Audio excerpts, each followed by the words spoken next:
I will take you with me. You might learn something. About soccer? Nah, mate. Not about soccer. And for fuck's sake, stop saying soccer!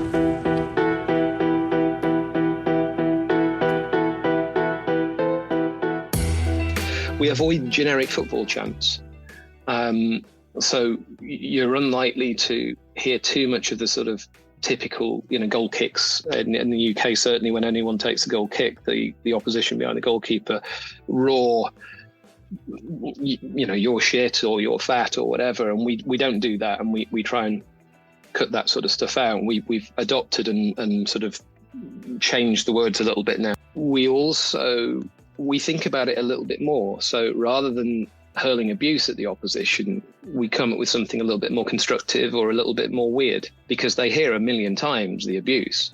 But if you start reading out that they've had a particular problem that they've taken to social media with, about the washing machine breaking down and not being able to get it fixed, or a supermarket online delivery hasn't turned up on time, and we're quoting that back to them as they're about to try and take it, that weirds them out, that distracts them a lot more. So it's not about being nice, it's about being a little bit more thoughtful and a little bit humorous about it, right? Because we all want to have a good time.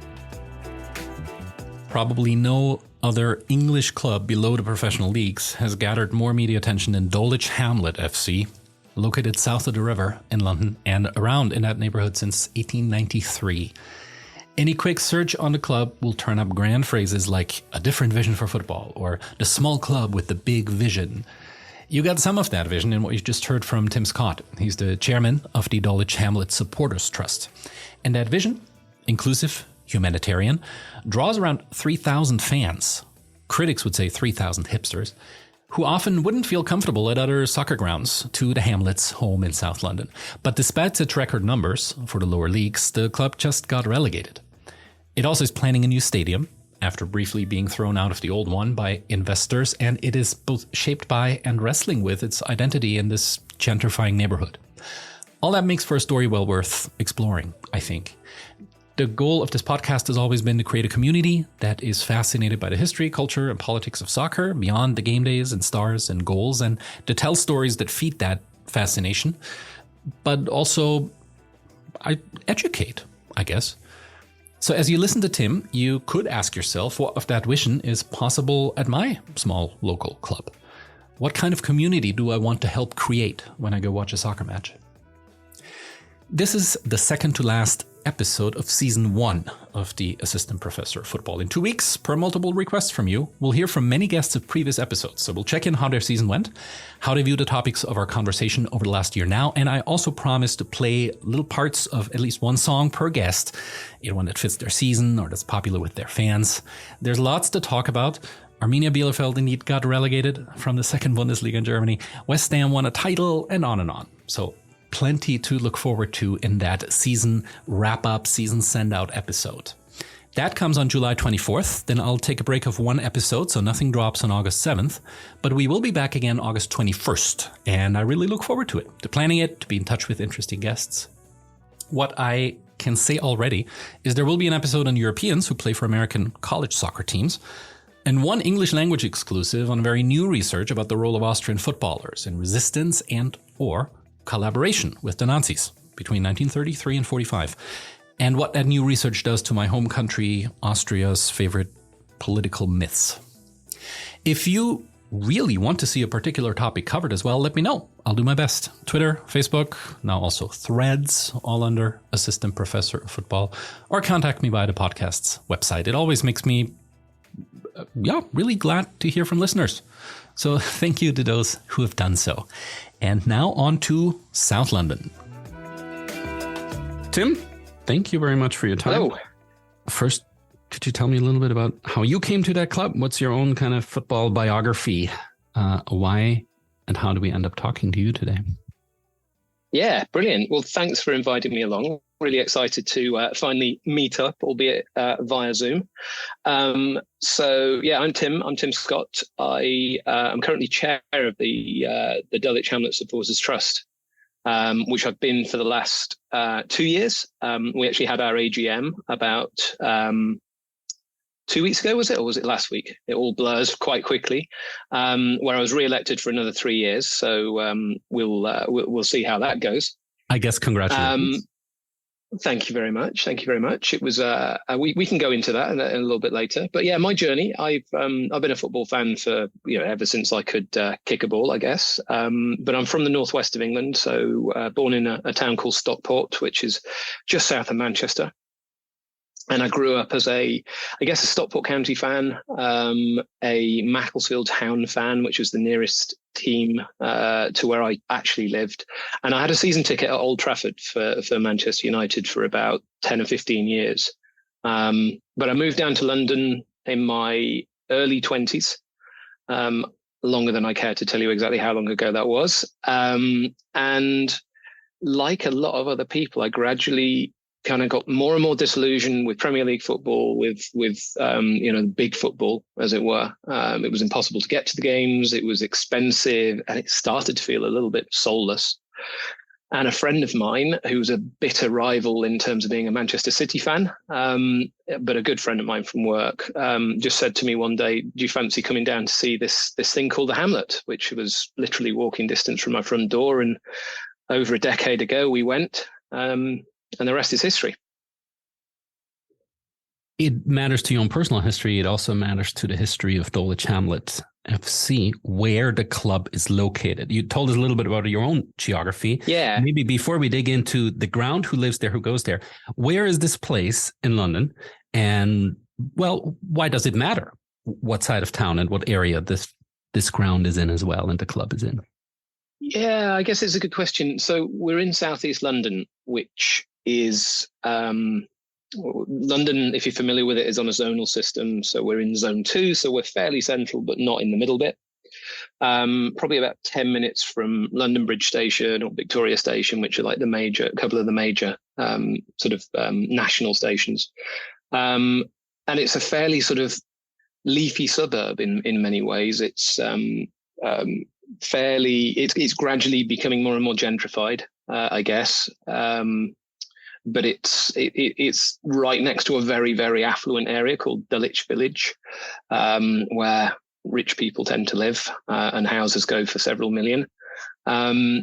East Dulwich, where the actual ground is a sort of rows of Victorian terrace houses and quite a lot of parks and stuff like that. And we're right next to Camberwell and right next to Peckham and Brixton and places like that, which are sort of traditionally a lot more kind of working class.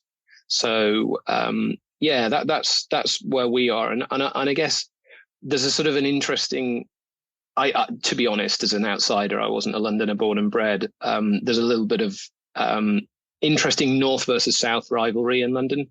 And we're very much South London. And there's an enormous flag, and by enormous, I think it's about 20 feet long. And it just says in blue capital letters on a pink background, it says the word Transpontine. And Transpontine translates as south of the river, and specifically in our case, south of the River Thames. On the other side of the bridge, quite literally. On the other side of the bridge, exactly. Yeah. For those who are listening and aren't super familiar with the inner London football landscape and demographics, in a nutshell, the North versus South rivalry is constituted by what exactly? And the area I'm obviously most familiar with, East London, which occupies some kind of middle ground, or partly probably its own thing. Nevertheless, is on the north side of the river. You are south. How would you describe that to, let's say, an American tourist who is just randomly hitting London? What would you say? Randomly heading London, sort of. Do you mean in terms of tourism sort of issues, or do you mean things like football and sports, or a bit of all of this? Let's say vibe. North London versus South Vibe. Yeah. That's a good question. I've only ever lived in South London, so South London is much better. It's a much more of a kind of a relaxed vibe. It's quite interesting. Certainly in our corner of London, we don't have the underground. We don't have the tube, so we're a little bit more kind of not exactly cut off, but there's sort of possibly you could argue a little less obvious stuff going on. If you're stuck in London north of the river on an evening and you want to try and get a taxi home, the cab driver will probably tell you that they're not going south at that time of night, mate. So it's a bit more of a sort of a chilled out vibe. Everything in North London is there are sort of more established things. So our Parliament is north of the river. The major nightclubs generally tend to be north of the river. The West End with all the shopping districts, etc., all north of the river. And all the Premier League clubs, save Crystal Palace, are north as well, right? So Crystal Palace is just around the corner from us. Yeah. But yeah, I mean, Premier League teams have definitely Tottenham and Arsenal, and a lot of your listeners will be very familiar with those guys. You've also got, I guess, in the southwest, so the other side of the city, you've got Fulham and Chelsea. Yeah. And that all of that rivalry is sort of like very much them. And as you say, we've got Crystal Palace in the south, and they're 5 miles down the road from us. Mm-hmm. Very good. Well, it's much better down here, is what I would say. Much better. Much better down here, and it has perhaps more of the feel of a series of towns in a row. Yeah, well, London is a series of towns. Mm-hmm. Yeah, London is a series of towns, realistically. But I think, again, because we've not got things like the Underground, the Tube, there's possibly a little bit more kind of the gap between the towns is a little bit more noticeable because you're not just sort of another stop on the Tube. Yeah. Now that's the feeling I always got as well. Yeah. Well, have you been down here? Yeah, Crystal Palace area. Yeah. Okay, cool. Yeah, we're a bit further nearer the middle than that, but yes, yeah, it starts to get into wasteland and scary areas as you get further out. Yeah, it does. Well, we'll get to the neighborhood and what the changes in the neighborhood mean for the club as well. Just put some stakes in the ground here. The club was founded 1893. Yep. And has always had the colors pink and blue. I have to ask. Pretty much so. It's unusual club colors. Do you know how those came about? Yeah, they came about through where and how we were founded. So Pa Wilson, our founder back in the 1890s, and everything that we were part of is linked in with a couple of major schools, basically, the Westminster School and the Dulwich College. So they played those teams played in pink and blue, and we put them together to create our now pretty iconic kit. It is pretty iconic, yeah. Very rare colors. It's becoming more popular. We've noticed, obviously, because we're slightly obsessive about our identity, and that it's not exactly unique anymore. We're noticing more and more teams that are coming out of the woodwork with a pink and blue kit, or a pink kit in particular. But we think we rock the kit the best. Yeah, you and Palermo. Yeah, exactly. And you'll see quite a few people. In fact, last season we were just standing on the terraces, and a mate of mine was in a Palermo t-shirt, and this guy just taps him on the shoulder and he went and started speaking to him. But no one could understand a word he was saying because he was from Palermo, and he just assumed he found another Palermo fan. But yeah. Another factoid topic of the earlier area that maybe deserves touches on quickly. Edgar Cale. My cat is named after Edgar. Your cat is named after. So, all right, that's a good way to frame. Why in the world would you name your cat after an early 20th century football? Who was Edgar Cale, and why does he matter to Dulwich Hamlet? So Edgar was our iconic captain in the interwar years. I think he still holds the appearance record for the club. But crucially, he was the last amateur to play for England. Back in the 1930s. So this is when, before the game got all professionalized, etc. And he played in a sort of a limited amount of matches for England, but he did score against the French, a couple of goals in a game there. But he's a sort of talismanic captain, and his spirit lives on. Our ground's on Edgar Cale Way, and my cat, crucially, is named after Edgar. He's also the screensaver on my phone, much to the annoys my wife. The cat or the real Edgar now? The real Edgar. The real Edgar. Yeah. Okay. This is an illustrious history of amateur football in this part of London, a long-standing tradition. And yet today, I think it's fair to say that more has been written about Dulwich Hamlet than any other English team below the professional leagues. And so we want to dive into a little bit what makes the club stick out so much today.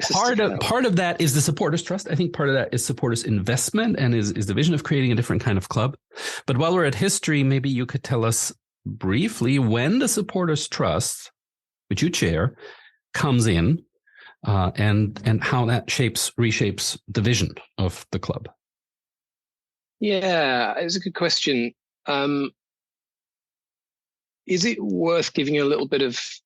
Well, I suppose, yeah. From a supporters trust perspective, we've been around for 21 years, which is not that long, but I guess the sort of notion of supporters trusts is a sort of an interesting thing, depending on what the club is, etc. But we were founded back in 2002 as an independent and democratic, not-for-profit organisation who have a focus on supporting and enabling the success of the future of the football club, but also to do that by giving the club's supporters a voice.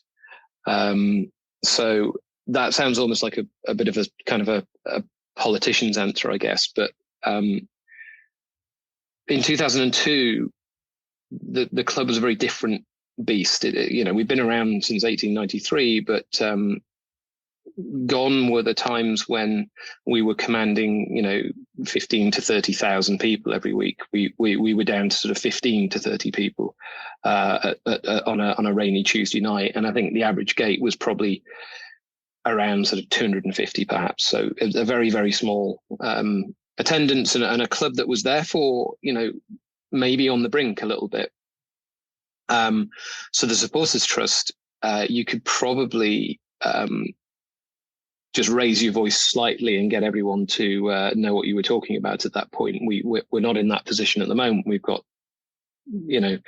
regularly sell-out crowds, 3,500, but back in the day, that was really important to give us a voice, because the club itself was going through a sort of series of strange things, like who owned it, how secure was it where it was currently playing, what was its finances looking like, et cetera, et cetera. So the Supporters Trust kind of came together off the back of a bunch of dedicated fans going, we should probably take a little bit more ownership in this and see what we can do. Yeah, I was curious who those dedicated fans would have been back in the days when you have so few people in the stadium. What kind of person picks this up and tries to reshape vision, try to install accountability? Who were those people? Yeah, they were the people who were, it's at this level, they are the same people who run the turnstile, as wash the kits, as sweep the terraces and put stuff in the trash cans. Many of them are regularly still found at games today, and I talk to them really regularly because they are lifelong committed fans. They come from all walks of life, and they do all sorts of different things, working class backgrounds, professional backgrounds, etc. But united over this care for an asset in the community that has been there for a long time, and we can't be the generation that lets it go on our watch, as it were. So they got started, and the period that the Supporters Trust exists, also, you already hinted at it, coincides with raise in attendance and general trend upward in the reputation, the presence, life at the club. How come, and what role did the Supporters Trust play in that, in your opinion? In the increase of the popularity, I would hesitate to take a lot of credit for it. In terms of the trust itself, although, as I've just said, a lot of the people that involved in the early days are still involved today. I think that the popularity kind of comes from the terraces itself. As I say, I've been involved and started watching the club for about 10 years ago. And a lot of what got me into what was happening was kind of looking around me and seeing the other people on the terrace and what they were doing and what they were singing and what they were wearing and all of that sort of stuff. And so really bringing that identity of this club alive. So if you sort of look back to the early days of the trust and what that began to do, it started to try and make this a bit more tangible for people, I guess, but not dominate it. What we're not is a organization that polices how people are. What we are is an organization that tries to be a custodian of the fan base a little bit. So what has sort of contributed massively to the uptick in terms of fans turning in are a whole combination of things. So you've suddenly got a great line of merchandise. You've got, we play off the fact that Hamlet, and this is a fascinating insight. We have skulls on most of our merchandise, very bright pink skulls, and people buy this on their hats, on their t-shirts, on their scarves, etc., etc. And a lot of them don't question it. They just think, oh, it's a skull. That's Dulwich Hamlet. And when we're working in the shop and selling these things, like occasionally people ask us about it, and I go, well, it's what are we called? And they go, the Hamlet, Dulwich Hamlet. I said, right. And what's famous about Hamlet? And it takes them a while, and then the penny drops, and they're like, Yorick. Oh, that's clever. Oh, you've thought about this. So, and it's that kind of thing that the fans on the terraces started like really making something a little bit more of that. We started doing really good, interesting songs and chants rather than generic stuff. We started doing something a little bit more different, and that started to draw in people. People got more interested in getting in there. That's the superficial side of it. The other side of it is what we stand for as a club and as a fan base. And there's one of our scarves which was slightly a joke, but it says on it, or ordinary morality is for ordinary football clubs. And we are a very open, very inclusive, very tolerant bunch of people, and that inclusion and that tolerance and that openness attracts a much broader spread of people, and there it becomes very easy to join. So I'll give you a direct anecdote to this, which is when my then girlfriend, now wife, first came to a match, and she was relatively resistant. Normally football, it's just going to be a load of blokes, shouting and swearing, and it's football.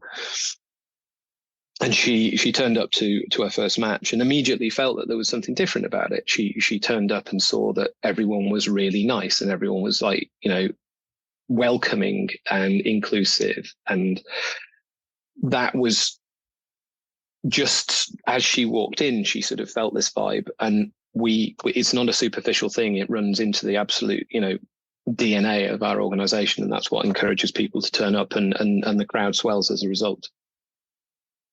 I have heard anecdotes about visitors who are not fans of the club, but visited, being kind of disappointed about the lack of chance against opponents and against the police. Is that part of being nice?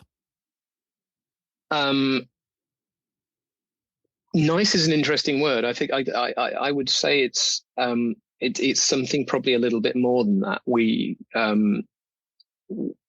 You don't have to be nice to be humanitarian. You don't have to be nice to be inclusive or welcoming. We call out problematic behaviors.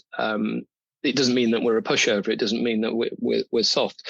We avoid generic football chants. So you're unlikely to hear too much of the sort of typical, goal kicks in the UK. Certainly when anyone takes a goal kick, the opposition behind the goalkeeper roar, you're shit or you're fat or whatever. And we don't do that. And we try and cut that sort of stuff out. We've adopted and sort of changed the words a little bit now. So we sing something that's got weird basis in some Belgian football, which effectively means that we live here or whatever. But it's completely not that, and that's what we try and do. We also think about it a little bit more. So rather than hurling abuse at the opposition, we come up with something a little bit more constructive or a little bit more weird. Often has far more impact because they hear a million times the abuse. But if you start reading out that they've had a particular problem that they've taken to social media with, about the washing machine breaking down and not being able to get it fixed, or a supermarket online delivery hasn't turned up on time, and we're quoting that back to them as they're about to try and take it, that weirds them out, that distracts them a lot more. So it's not about being nice, it's about being a little bit more thoughtful and a little bit humorous about it, right? Because we all want to have a good time. That then leads to us occasionally being able to actually have a bit of banter with that goalkeeper throughout the match, which is part and parcel of the joy of non-league football anyway. I want to stay south of the river with the chains and the gold. We could be out here together, but you had places to go. Watching the sunshine lace the grey.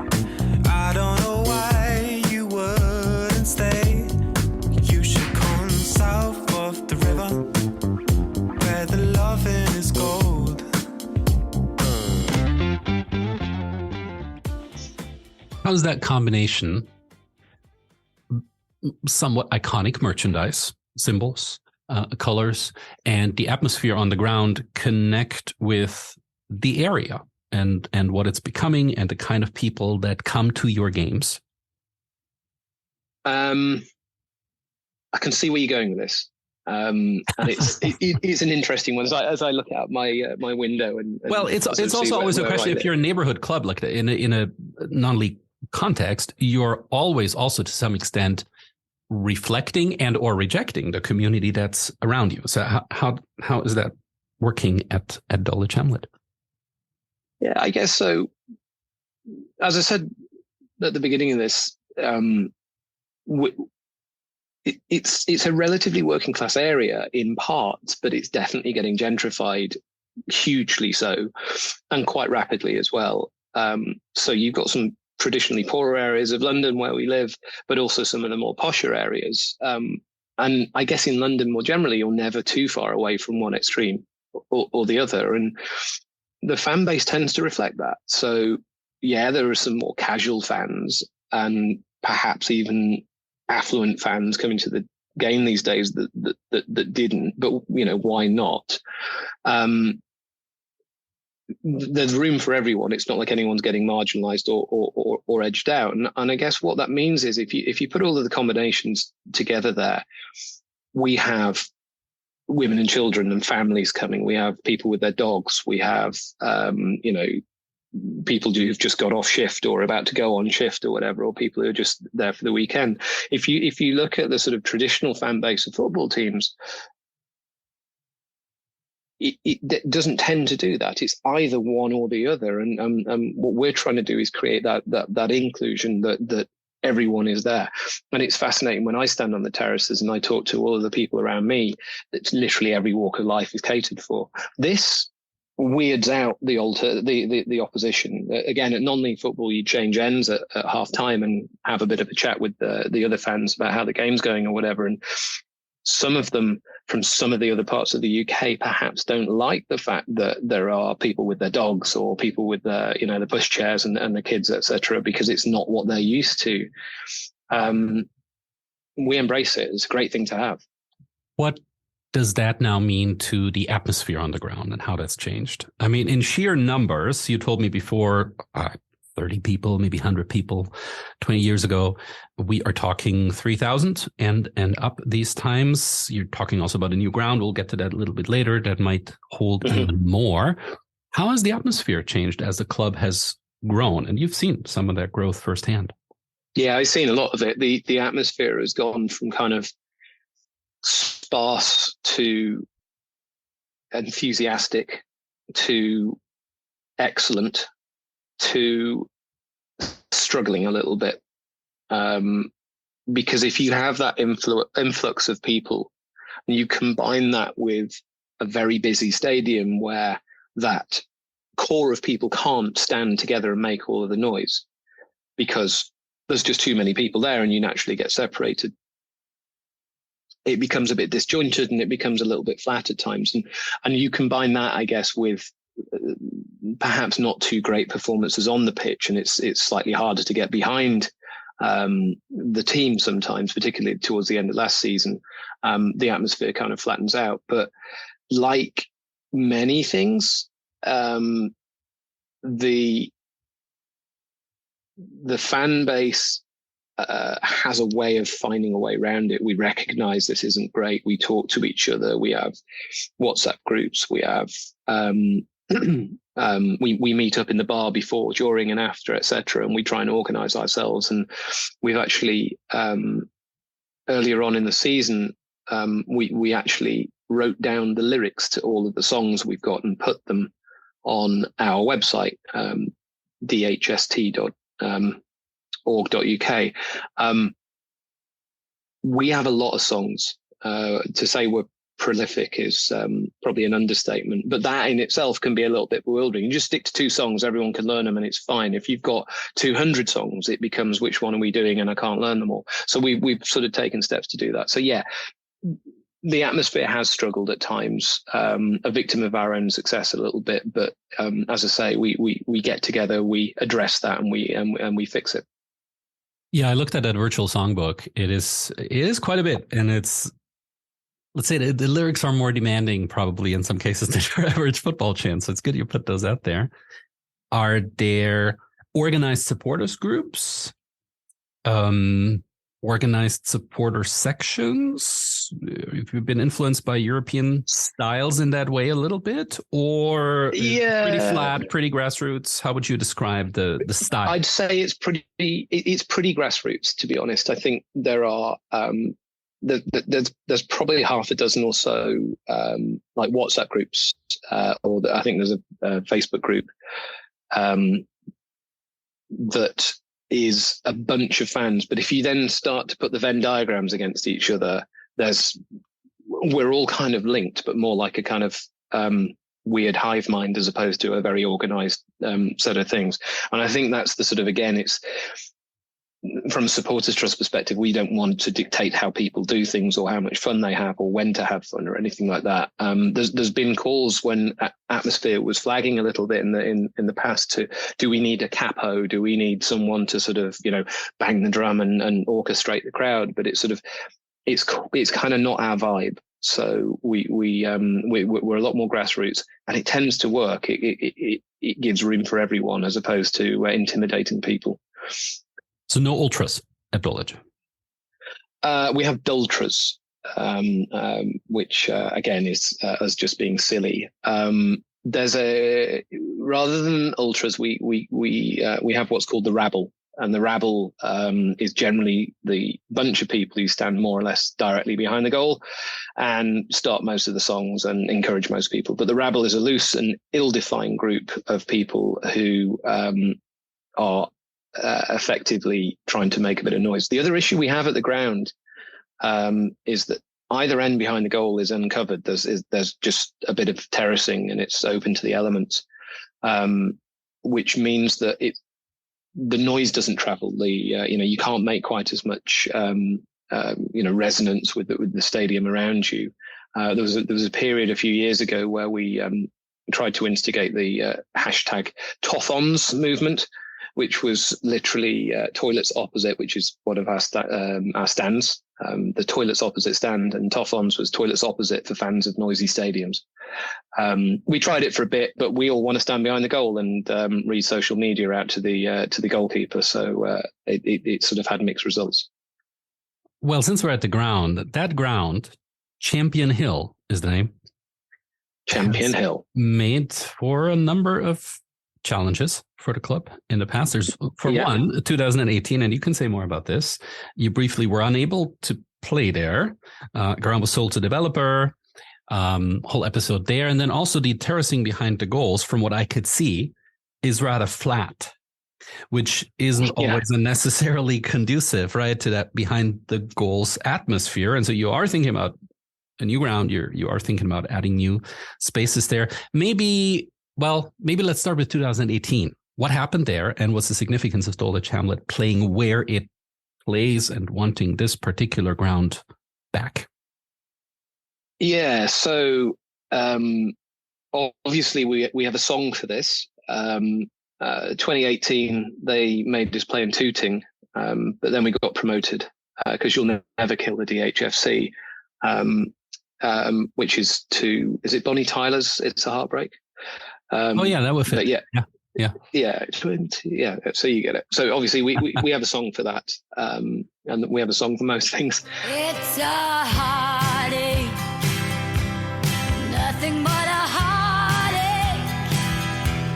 Hits you when it's too late, hits you when you're down. The ground's actually quite an interesting thing. We've been more or less. Well, we've always been in the area. We've always been in the postcode, the zip code, I guess, for an American audience. Since we were founded, we used to play over the road, literally where I live at the moment. And then we moved in, I think, 1896. We moved to just probably about 100 yards from where we currently play in 1902. And then we moved to right next to where we play, the Champion Hill Stadium. And we played there until 1931. That opened in 1931. So we sort of moved around. We've always moved around, sort of like 100 yards here, 200 yards there, as a different bit of a field sort of came apart. The new stadium in 1931 was actually used in the 1948 Summer Olympics, which is pretty cool. And there's weird Athé news footage of various things. I think there's a Nigerian team played a game of football there, and they were shoeless. So have a look for that if you can find it on the archives. It's fascinating stuff. That was knocked down in 1991 as effectively a result of the regulations brought in after the Hillsborough disaster.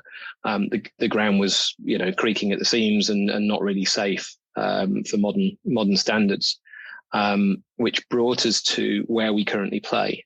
So in 1991, the current Champion Hill Stadium was built, and we've been playing there ever since. But the ownership of that particular ground is where it all starts to get a little bit weird. It was never really owned by the football club, and it got sold by one owner to a property development company who were actually, I think, listed on the New York Stock Exchange. They are. It's an American company. Meadow Residential. They bought the ground for 5.7, I think 5.7 million quid. Which is a lot of money, but it's not that much money. It depends on who you are. For us, it's a lot of money. And what they wanted to do was eventually develop a lot of real estate accommodation flats, like an apartment block, which was their plan. But obviously there was a football club in the way, and that was a bit annoying for them.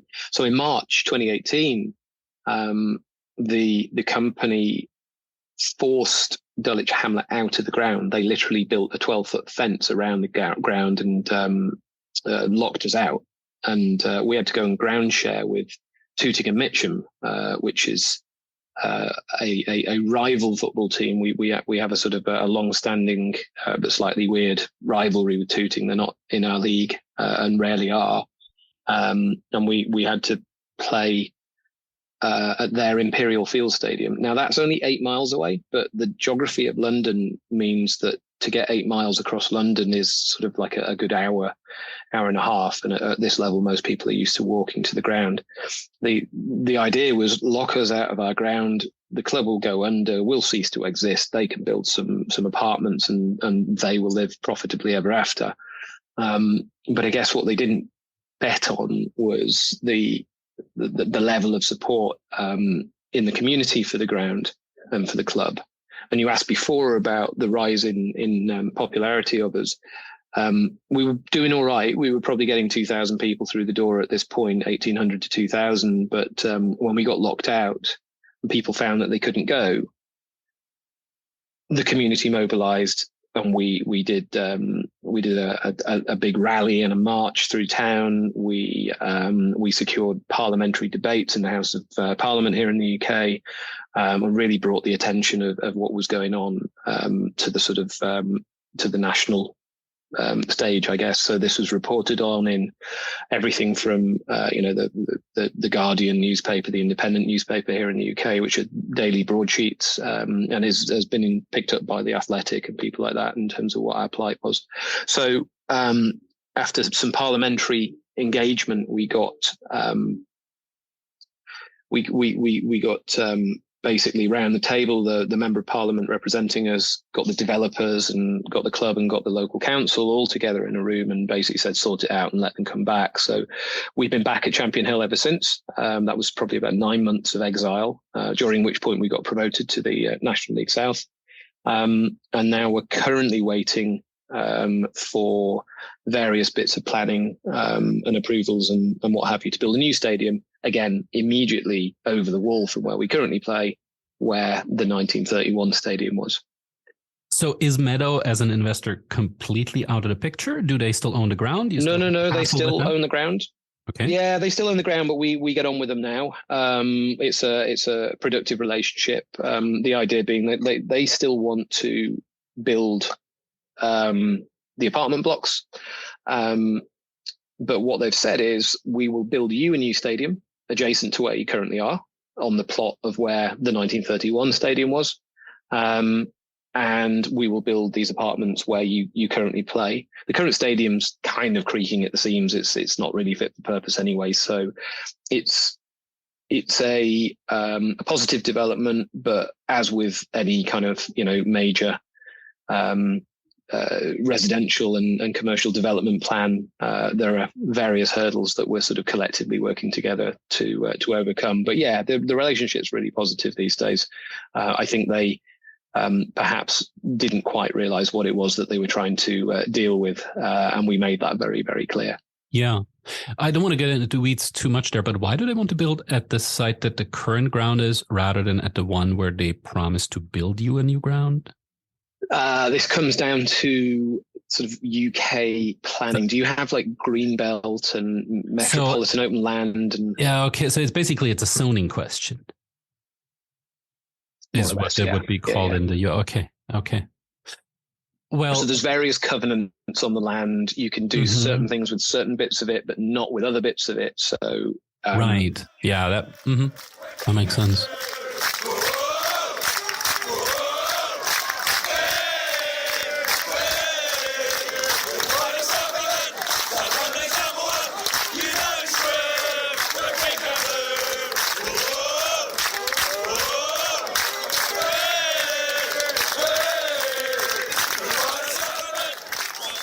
There's always change in not just physical structures, but also the identity of a club, the atmosphere of a match day. When you move new stadiums, what are you looking for in a new stadium? What can get better in a new Champion Hill? I don't know if it's going to be called that way.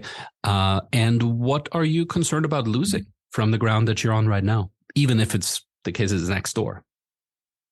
If I had a blank canvas and a qualification in architecture, I could design a fantastic stadium for us. I said before, at the current stadium, it's very flat. The terraces either side are very there's like 3 or 4 steps up each side. So as soon as you get more than say 2,000 people in the ground, it becomes very, very difficult to see, which is partly why the atmosphere gets quite good.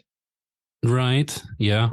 There's one. There's one covered main stand, right? But that's not really large. Probably fills up very quickly. That's the only cover. 500 seats in that. Yeah. Okay. There you go. Yeah. Well, there's 500 seats in the covered grandstand, and then opposite that, which we call the toilets opposite stand, because it doesn't have a name, but there's a small sign that says toilets opposite.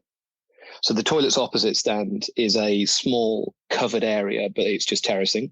Okay. And then at either end behind the goal, you've got about 4 or 5 poured concrete steps of terracing, which just allows a bit of elevation. But once you get over a couple of thousand people there, it becomes very difficult to see. As I say, that improves the atmosphere to a weird extent, because if you can't see, you might as well drink beer and have a sing-song. But that's certainly not how you would design a stadium.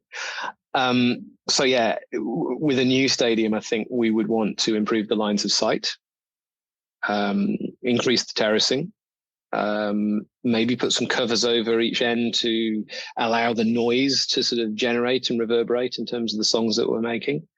And yeah, as I say, the drainage and the plumbing and all of that sort of stuff is probably well past its sell-by date, and we probably need to sort of think about getting something a little bit better than that. But it's the only ground I've ever known. You know, it's been around for 50 odd years. We've seen some great things there. So there's a lot of room. You can walk around quite freely. There's 3 bars at the moment, one in the grandstand and then one either corner of the ground. So there's lots of places to get a drink. There's lots of places to get food, etc. And that's a really, really good positive. As you change ends at half time, you can't help but walk past a bar and get another pint. So that's a major positive. Are those things that you think you can take with you, design a new ground in a way that it keeps some of these unique aspects of the game day atmosphere right now? I think we'll keep some of them. I think we'll struggle with others. I think the reality of the situation, the new footprint of the ground that we're moving to is going to be very tight. It's going to be a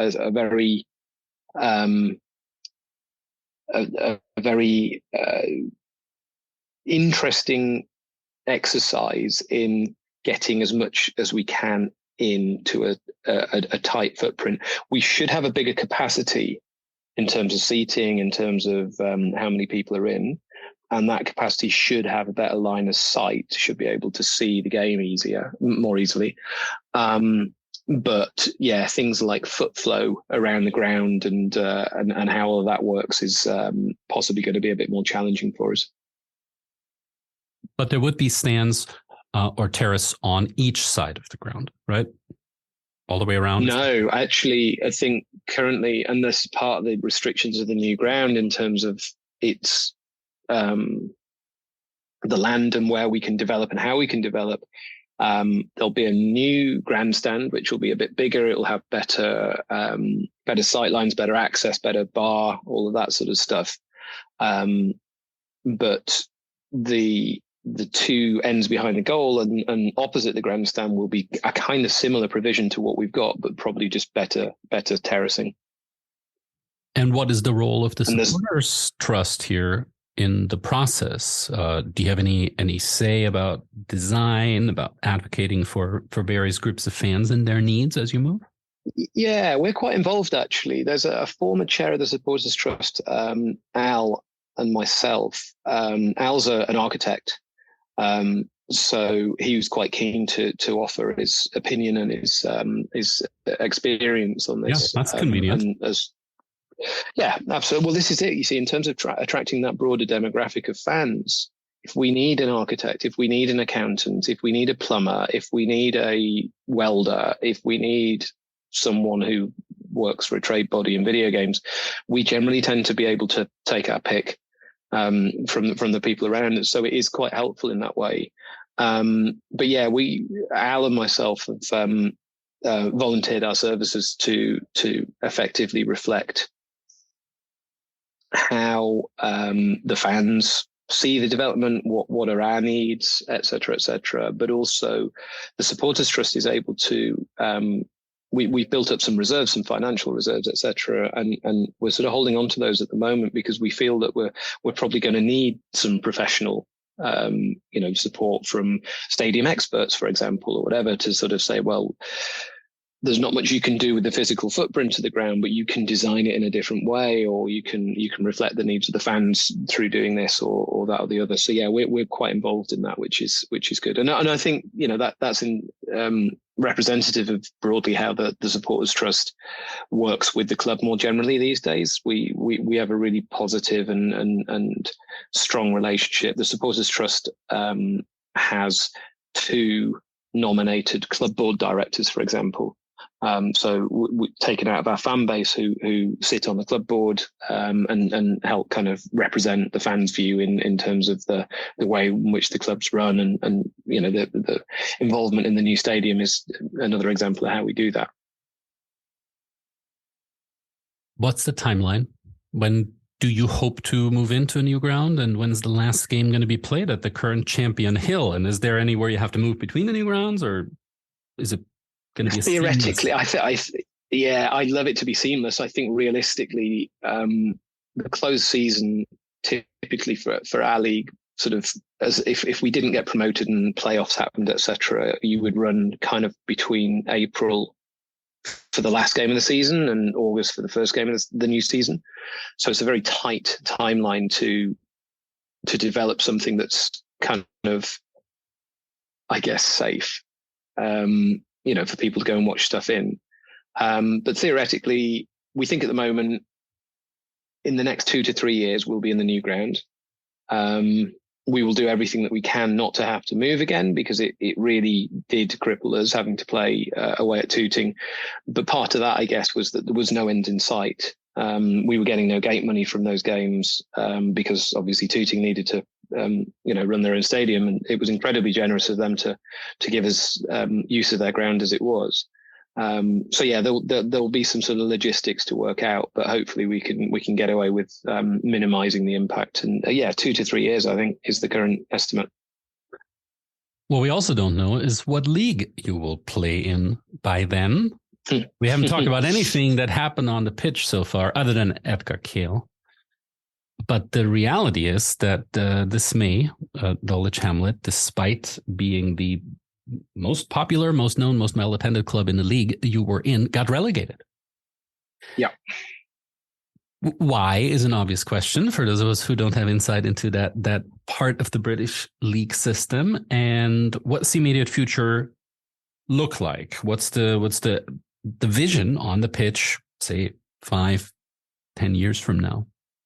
Yeah, absolutely. So we got relegated, which is disappointing, I guess. It was an incredibly tough season, and after I think 13 years of stability with Gavin Rose as the manager, who took us up 2 leagues and presided over some of the best times the club's seen for a long time. It all kind of started to come apart towards the end. So Gav left after only a few matches of the current season that we've just finished. He was replaced by Paul Barnes, who saw a sort of an initial uptick in what was going on. We started winning a couple more games, etc., but that didn't really last. And it's probably safe to say, after several poor performances and the results going the wrong way, it was probably a good decision on both sides, I think, for us to try again. So we brought in Hakan, who's proven at the league that we were at and definitely had an impact on the team, and we started doing much better. And then sadly, as the fates were against us, his mum sadly passed away, and he had to go back to Cyprus to deal with the funeral and all of that sort of stuff. And that coincided with our last sort of 2 or 3 games of the season. And without the boss at the helm, we just didn't quite do enough to cling on. So the other thing that's really important, and this isn't an excuse for relegation, but it's a very important point to sort of make at our level. We are, if not unique, then pretty special as a club at our level, at the level we just were, at the level we currently are.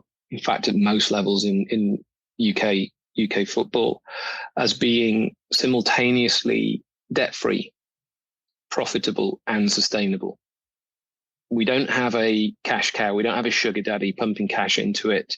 We live within our means. The current chair, Ben, has made he's a fan. I used to stand next to him on the terraces.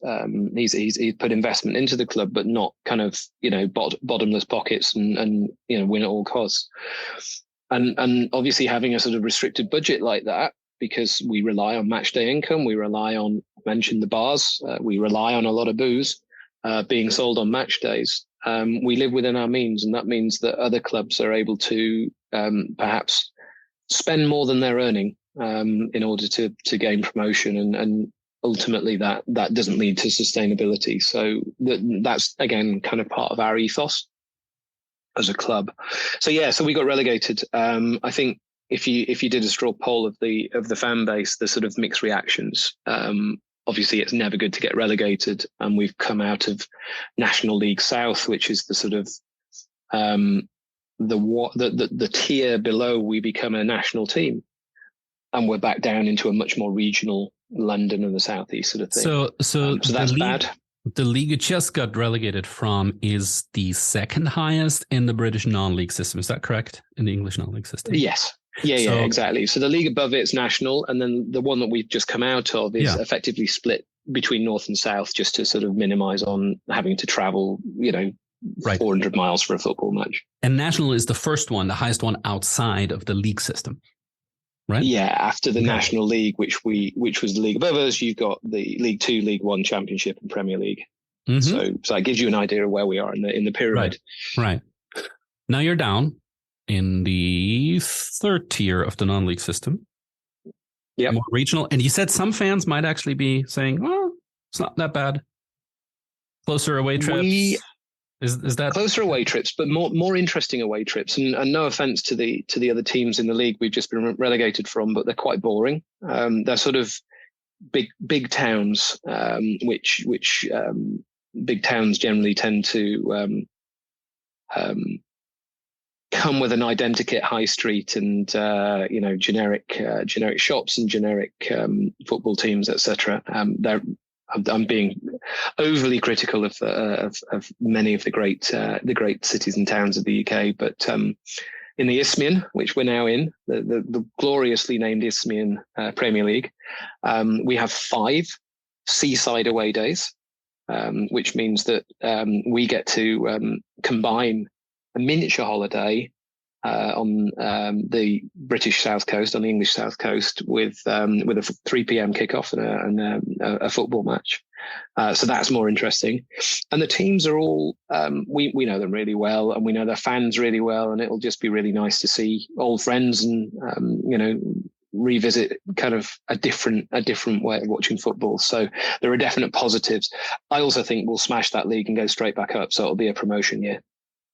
Well, I was going to ask, is that league that you're now going into maybe the right league for Dulwich Hamlet? You're saying, no, you'll get back up again. I think we probably will go back to the boring towns. Exactly. To the boring towns and the rail replacement. Everyone gets around, on public transport, on trains, where we are. But if you follow it in any way, the UK train system is broken, and so we generally don't get to do that. We get to sit on a replacement bus. But I think with the right structure, with the right management, the right team, and the right attitudes in place, we can easily go up and we can easily stay up. And you asked where we were in 5 years. I mean, obviously we've got to aspire to be a National League club. There's no point playing if you aspire to mediocrity or throw it at the end of the season. Not that anyone threw anything, but we have to aspire to that, and I think we can. History's probably not on our side. I think the highest we've ever been was at the end of the season before last, when we finished at 11th or 12th in the league. So 10th is what I read. 10th, maybe, yeah. It becomes a blur at the end of the season. Yeah. Yeah, no, based on the results in that league you just came from, it never quite latched on, as always finishes in the second half of the league, right?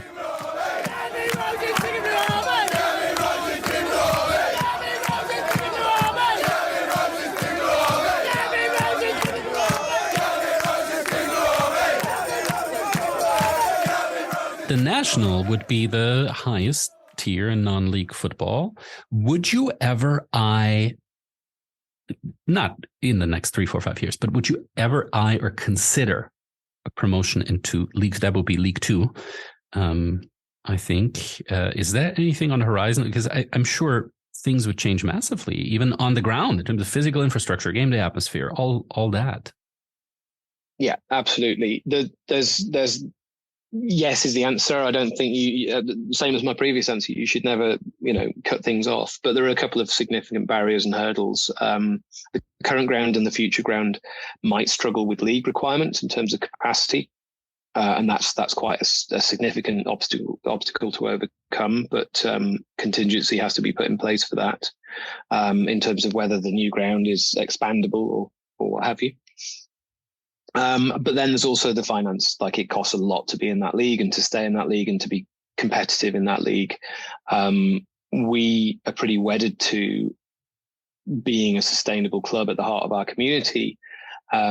High profile cases like Wrexham, for example, have had big investment from individuals, which is fantastic. And they seem very dedicated and passionate about what they're doing. But it demonstrates how difficult it is to do it without that sugar daddy, without that huge investment of cash. And I think part of the role of the Supporters Trust is really to keep the club honest about, are we living beyond our means? If it's investment from an external source, if someone wants to come in and buy a big stake in the club with that sort of stuff, what's the long term? What's the long term looking like? Because for every Wrexham, there's a Macclesfield Town or a Bury or you name it, who've sadly gone under and won't be seen again. And we need to be very, very careful that doesn't happen. The UK has just done a review into a fan-led review into football ownership, which is led by a local MP, Tracy Crouch, who we know really well.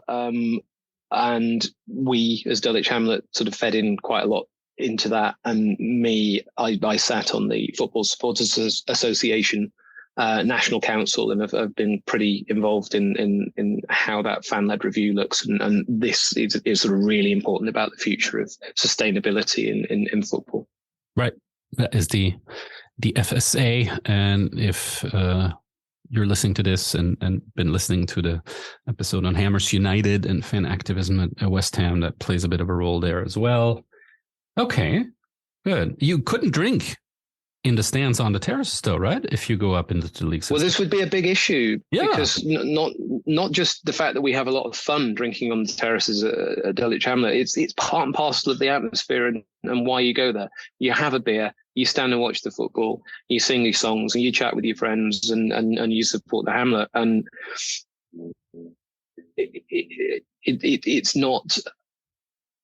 it's not an essential part of why people turn up, but it's certainly, adds to the element of it. And as we go up the leagues, the league that we've just come out of, National League South, is the last level at which you can do that. If you go up above that, then there's an alcohol ban in view of the pitch. We get around 50% of our income from match day drinking, effectively. So we would have to be looking at significantly different sources of income to continue that profitability, that sustainability. So yeah, you're absolutely right. And this is where you then start to look into what the different sponsorship options are, and what do they fit in with our ethics and our morals, and a million other questions start to come up. It's a long-term project. It's not something that we can just hope for back-to-back promotions over the next 2 years. Yeah. No, certainly wouldn't be sustainable financially or in terms of atmosphere. Well, you've looked ahead a little bit on the pitch, league system, etc. What if you look ahead, let's say 5 years, new ground, to the atmosphere? The Athletic wrote a piece about your relegation, and in it did quote a self-declared former fan who complained atmosphere is now more about socializing than it is about making a racket. Mm-hmm. Where do you see the atmosphere at Dulwich Hamlet in a new ground in 5 years? As boisterous and as eclectic and esoteric and weird and funny and challenging and inclusive as it currently is, it shifts right? It goes up and down, and then a new influx of fans will come in with a different view on what we should be singing, and haven't quite yet worked out how to do that or how to motivate and mobilize everyone. An old set of fans might get a little bit jaded or have families and move out, and there'll always be dips and there'll always be rises. But, you know, we've basically seen over the last, you know, 5 or 10 years, a real change in that fan base. And as I say, we're a really inclusive club, and our fan base reflects that, right? So the casual fans come in, and maybe some affluent fans come in, gentrification, et cetera, or a different sort of group of fans come in. And maybe they'll come for one game and not come again. And there's a sort of a, you know, inverted commas, day tripper type accusation leveled against people. But we were all day trippers at one point. We were all newbies at one point. I turned up to my first match thinking I'll turn up to watch a random football match at the end of my road. If someone had said to me, yeah, and in, you know, 10 years time, you will have just been re-elected as chair of the Supporters Trust doing a podcast with a guy in America, then I would have said that you were mad, right? So people come in and they see that it's good, and then they keep coming. And, you know, you look at my journey, I turned up, and then I got a season ticket. And then, you know, at the end of that season, at the beginning of the next season, I got a season ticket. Then I joined the Supporters Trust. And then a couple of years later, I ran for election on the Supporters Trust. And a couple of years later, I was chair of the Supporters Trust, right? You know, not everyone's going to do exactly that, but people will, you've got to turn up, and then you got to keep turning up, and then you got to see that it's good, and then you got to make a difference. And we see this with the Supporters Trust itself, right? We never have any shortage of people running for the board each year. And that's because they've gone, I've been coming for 10 years and I thought it was about time I actually did something to help out rather than just sniping from the edges. Yeah. So I think in 5 years' time, the current, you know, the people who are currently involved in all issues, right? You know, from being on the pitch to running the trust or whatever, to just being fans or whatever, or from every walk of life and from every phase of the you know, the last sort of 60, 70, 80 years of support. You know, we've got people who've literally been coming for ages.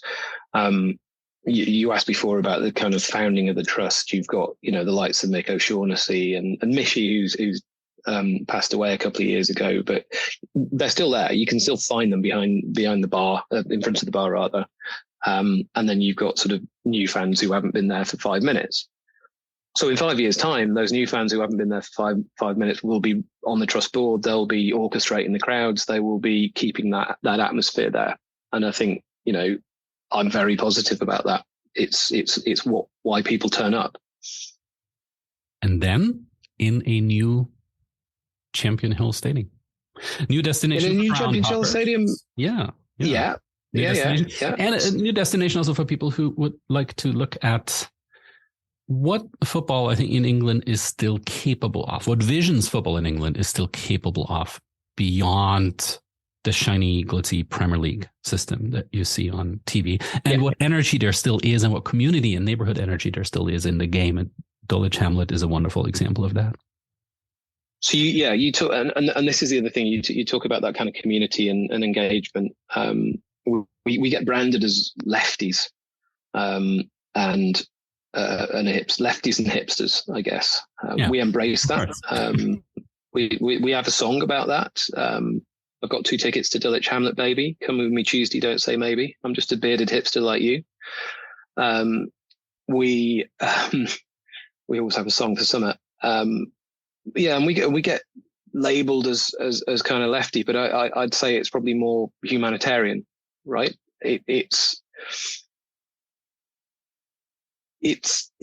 don't think it's a problem to raise funds for refugees. I don't think it's a problem to welcome people from all backgrounds, all colours, all sexual preferences or whatever. I don't think it's anything other than the right thing and hopefully a breath of fresh air that will continue to attract a truly diverse and representative crowd. The new stadium, as you say, when we finally get there, will be the most inclusive stadium in the world. I would hope.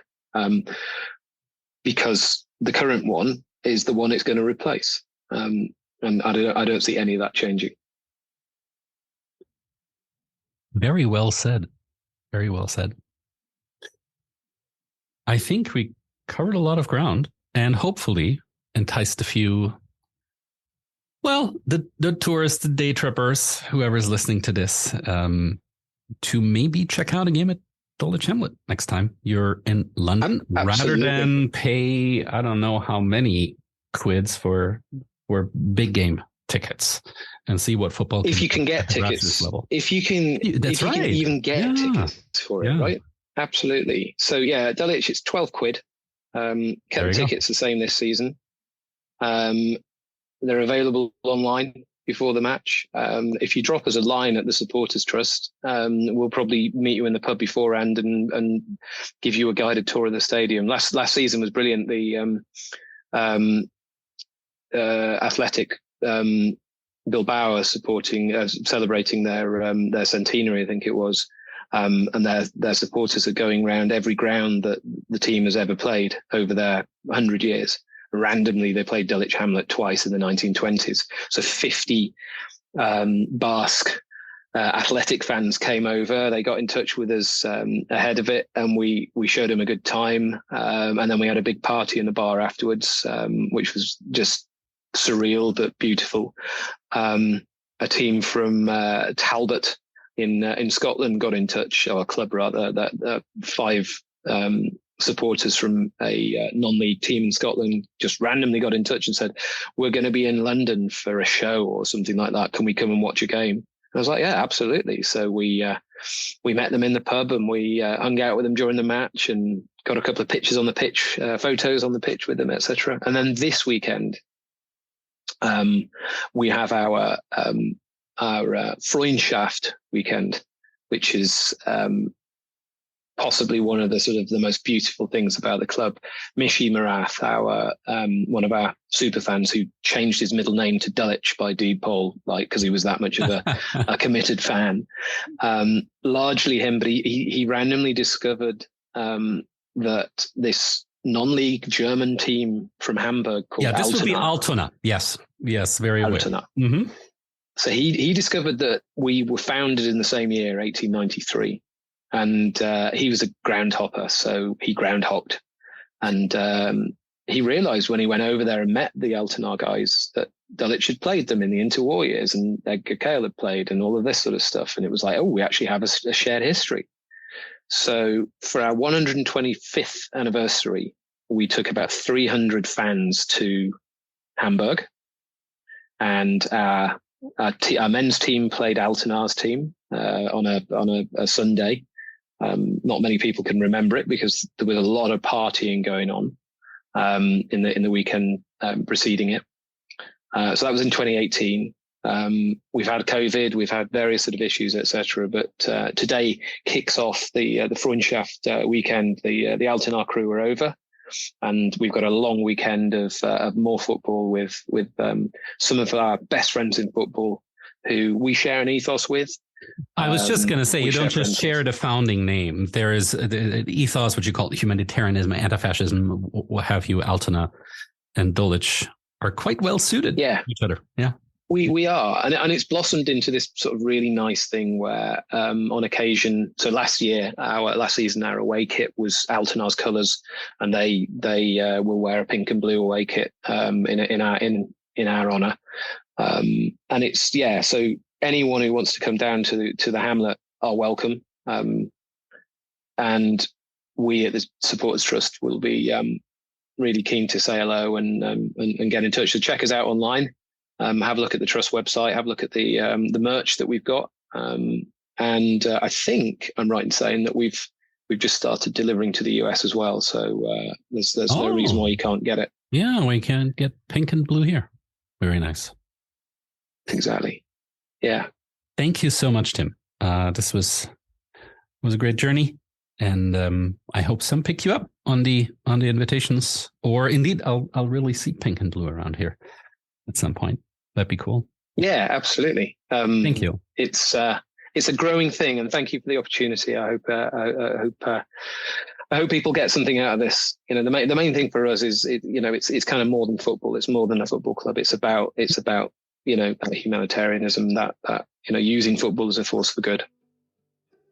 And of course, that's also the raison d'être behind this podcast in a way as well. It's more than just game and goals and stars on a weekday. We can. Yes. Thank you so much, Tim. Awesome. My pleasure. My pleasure.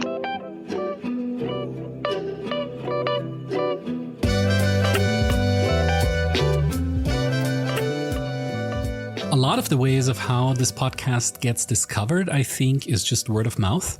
So if you know somebody who is interested in the kind of global niches of the beautiful game, and perhaps in the stories and the cultures and the politics and the history a bit more than in just what happened on the last weekend and what star happens to play where, then please do spread the word. I would be very grateful for it. I'm not super good or super invested in social media marketing, and if you want to help with that a little bit, I'd be very grateful. Thank you.